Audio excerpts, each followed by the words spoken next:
Dunia pendidikan kita dalam bahaya. Baru-baru ini kita dikejutkan dengan berita seorang anak yang lompat dari lantai 4 gedung sekolah. Dan sehari sebelumnya juga terjadi perundungan siswa SMP di Cilacap oleh teman sekolahnya. Dan sebelumnya juga terjadi pembacokan guru di Demak yang dilakukan oleh anak didiknya. Serta yang masih hangat siswa SD yang buta karena dicolok tusuk bakso. Sangat miris. Ketika kondisi pendidikan di negeri kita yang mengalami penurunan, ditambah lagi banyak kasus yang terjadi di sekolah-sekolah, yang itu hanya sebagian kecil dari sekian banyak kasus yang terjadi di dalam dunia pendidikan kita.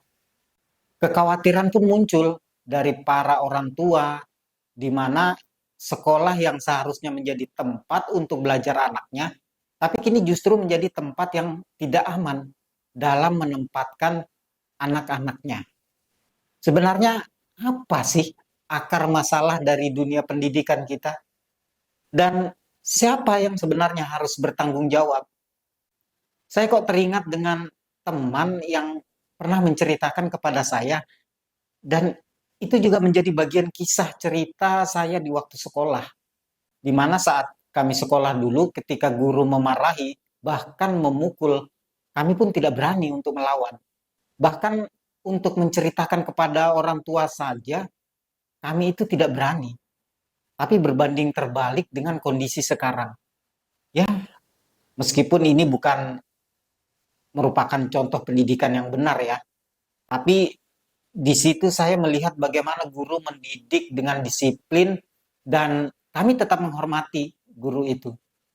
Tapi persoalan terbesar dalam pendidikan kita ini sebenarnya adalah sudah mulai dijauhkan dengan pendidikan Islam. Padahal kepribadian Islam sangat dibutuhkan oleh anak didik maupun pengajarnya. Dan pendidikan sekarang lebih banyak kepada industri bisnis belaka. Sehingga tidak heran kenapa banyak sekolah-sekolah yang biayanya mahal untuk menjual kualitas pendidikan yang baik, meskipun itu tidak bisa menjadi jaminan output yang didapat akan sesuai dengan harapan orang tua. Maka sangat dibutuhkan sekali anak didik, pengajar, orang tua, bahkan pemerintah, terutama instansi dinas pendidikan harus memiliki kepribadian Islam. Harus bisa memberikan pemahaman bahwa akidah Islam itu sangat penting sekali dan memahamkan bahwa segala sesuatu perbuatan kita itu diikat oleh aturan Allah.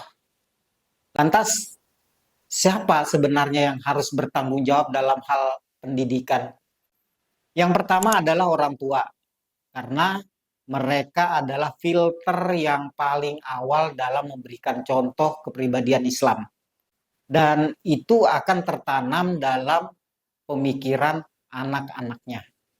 Yang kedua adalah para pengajar atau guru.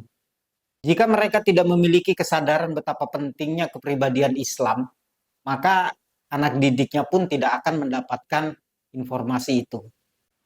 Dan yang ketiga adalah negara. Tidak akan mungkin kepribadian Islam akan diterima anak didik, guru, jika mereka saja tidak menerapkan itu ke dalam dunia pendidikan atau kurikulum pendidikan itu sendiri. Atau pribadi-pribadi para pemangku kebijakan memberikan contoh kepada mereka. Kenapa kepribadian Islam itu sangat penting?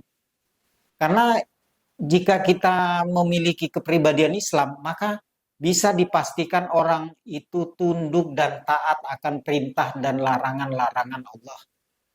Mereka tahu perbuatan-perbuatan yang dilarang dalam Islam, sehingga ini akan tersampaikan kepada anak-anak kita.